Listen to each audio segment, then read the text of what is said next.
नमस्कार दोस्तों, सावन की आपको बहुत बहुत शुभकामना। तो आज हम सावन मास में हर दिन पढ़ने वाली है व्रत कथा सुनाएंगे।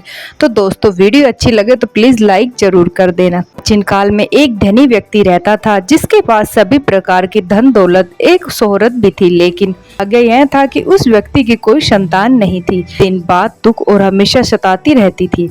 वह और उसकी पत्नी दोनों शिव के बड़े अच्छे भक्त थे। भगवान शिव की आराधना में सोमवार को व्रत रखने लगे। उनकी भक्ति को देखकर मां पार्वती ने शिव भगवान ने उन दोनों को दंपति की सोनी गोद भरने का आग्रह किया।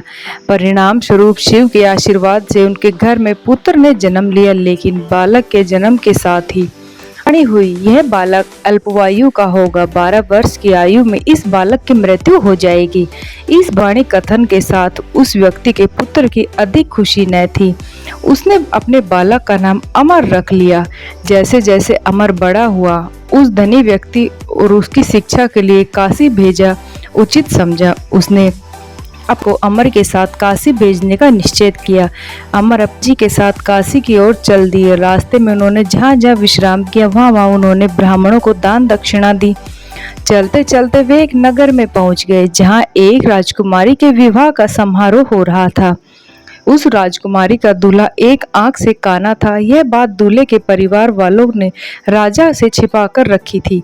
उन्होंने इस बात का डर था कि यह बात अगर राजा को पता चल गई तो यह शादी नहीं होगी, इसलिए दूल्हे के घर वालों ने अमर से झूठ मूठ दूल्हा बनने का आग्रह किया। वह उन्हें आग्रह को मना कर रहा था। इसी प्रकार उस राजकुमारी के साथ अमर की शादी हो गई, लेकिन वह उस राजकुमारी को धोखा नहीं देना चाहता था। इसलिए उन्होंने राजकुमारी की चुनरी से इस घटनाक्रम की पूरी सच्चाई बता दी। राजकुमारी ने जब अमर के उस आदेश को पढ़ा, तब उसने अमर को ही अपना पति मान लिया।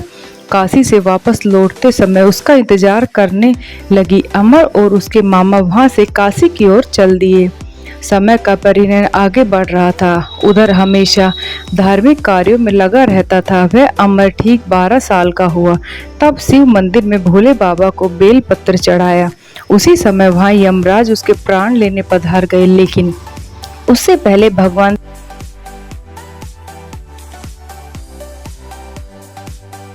की भक्ति से प्रसन्न होकर दीर्घायु का वरदान दे दिया। परिणाम स्वरूप यमराज को खाली हाथ लौटना पड़ा। बाद में अमर काशी से शिक्षा प्राप्त करके अपनी पत्नी राजकुमारी के साथ घर लौटा। हे शिव शंकर, जैसा आपने अमर के साथ अमर आयु कर दी, ऐसे ही हमारे भक्तों की भी सुनना और उनकी भी आयु विफल करना।